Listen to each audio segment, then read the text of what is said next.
एक वक्त ऐसा भी था कि समंदर में कोई परी नहीं रहती थी। समंदर में रहने वाली मखलूक को मालूम था कि परियां तमाम जानदार चीजों पर नहायत मेहरबान होती हैं। जब उनमें कोई दुख, बीमारी या मुसीबत होती है तो वह आओ उनका पूरा पूरा ख्याल रखती हैं। इसलिए सब रंजीदा थे कि हमने ऐसी क्या खता की है जो हमारे यहाँ परियां अगर नहीं रहते। चनांचा समंदर के सारे रहने वालों ने प्रस्थान में अपना एलची भेजा और वहां के बादशाह से दरख्वास्त की कि कुछ परियां समंदर में भी बसने के लिए भेज दी जाएं ताकि हमारे आड़े वक्तों पर काम आ जाएं।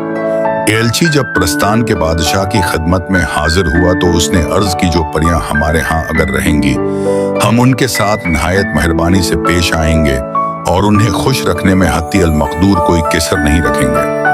बादशाह अपनी दरबारी परियों से मुखातब होकर बोला, तुमने सुना, समंदर का एलची हमारे पास किया दरख्वास्त लेकर आया है। अब बताओ, तुम वहां जाना और नीले समंदर के पानी के नीचे रहना पसंद करती हो? परियों ने काम कर कहा, हम वहां जाने और रहने के लिए बिल्कुल तैयार नहीं, हम यहीं खुश हैं। इसके बाद बादशाह ने जंगल की परियों को बुलाया और उनसे पूछा कि समंदर में जाकर रहने में तुम्हारी क्या मर्जी है। वो भी सब सिर हिलाकर कहने लगी कि ये हरे भरे जंगल, पुच्छलों फूलों से लदे हुए बागात, उनमें बोलती चिड़ियां और खेलें करते हुए जानवर छोड़कर कहीं जाना हमें ग्वारा नहीं। और बादशाह ने इसी तरह बारी बारी तमाम परियों की मर्जी मालूम किया, सबसे समंदर में जाने से खुलम खुला इनकार कर दिया। अब सिर्फ पानी की परियां रह गई थीं। आखिर में बादशाह इनकी तरफ मुखातब हुआ और ये देखकर हर एक को हैरत हुई कि वो बुला जग फौरन तैयार हो गई और कहने लगी, हम तो खुदा से चाहते थे कि किसी तरह उन नदी नालों, तालाबों, कनुओं और बाउलियों से बाहर निकलें। घर बैठे हमारी मुराद पूरी हुई। इतने लंबे चौड़े और गहरे समंदर का क्या कहना है। हमारे अच्छलने कूदने, भागने दौड़ने के लिए उससे ज्यादा अच्छी कौन सी जगह हो सकती है। वहां हजारों लाखों किस्म की मछलियां हैं और मछलियों के अलावा तरह तरह के अजायबात। अब जहां जहां हम रहते हैं आन में चंद मछलियों और छोटे छोटे झेंका जैसे जानवरों के सिवा किया रखा है।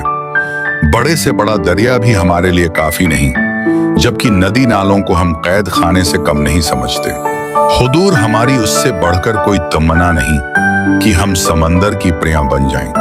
हाँ, एक बात का ख्याल रहे कि हम पानी में किस तरह रह सकेंगे। दूसरे, अपने तमाम जिंदगी भर के साथियों को अचानक छोड़ने के ख्याल से दिल दिखना है। हमेशा के लिए हमको उन्हें खुदा हाफिज कहना पड़े, हाफिज कहना पड़ेगा। और फिर हम अपने प्यारे बादशाह और मलका की सूरत भी शायद कभी ना देख सकी। बादशाह ने कहा, नहीं, ऐसा नहीं होगा। इन बातों का जरा ख्याल ना करो। जब तुम्हारा दिल चाहे रोजाना रात के वक्त तुम ऊपर आ सकती हो और चांदनी रात में हम में से बाद परियां समंदर के किनारे रेत पर जाकर तुम्हारे साथ खेला कूदा और गाया बजाया करेंगी। लेकिन दिन में हम सब अपना बनाइए से अपना काम करेंगे। अलबत्ता हमारा एक दूसरे से मिलना दुश्वार है। रहा समंदर के अंदर हर वक्त रहना, ये मामूली बात है। मैं तुम्हारी मौजूद वो सूरत तब्दील कर दूंगा और तुमको पानी में रहने से कोई दिक्कत नहीं उठाना पड़ेगी। पाँव की जगह तुम्हारी मछलियों की सी दमें पैदा हो जाएंगी और फिर तुम समंदर की हर मखलूक की तरह बखूबी तैरा करोगी, बल्कि उनसे भी ज्यादा फिरती के साथ।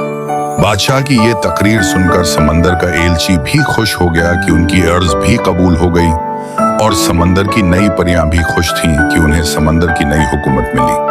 चनांचा जब ये पानी की परियां समंदर के किनारे पहुंचे तो उनके छोटे छोटे पांव आपस में जड़कर ऐसी खूबसूरत छोटी छोटी मछलियों की दमें बन गए कि उनके तसव्वुर में भी नहीं आ सकता था, और वो अपने हाथों से पानी चीरती और तैरती हुई अपने घर की तरफ चली गईं। बड़ियों को उस मंदिर में करने के लिए बेअंतहा काम थे, क्योंकि सारे बड़े जानवर छोटों को सताया और मार डाला करते थे।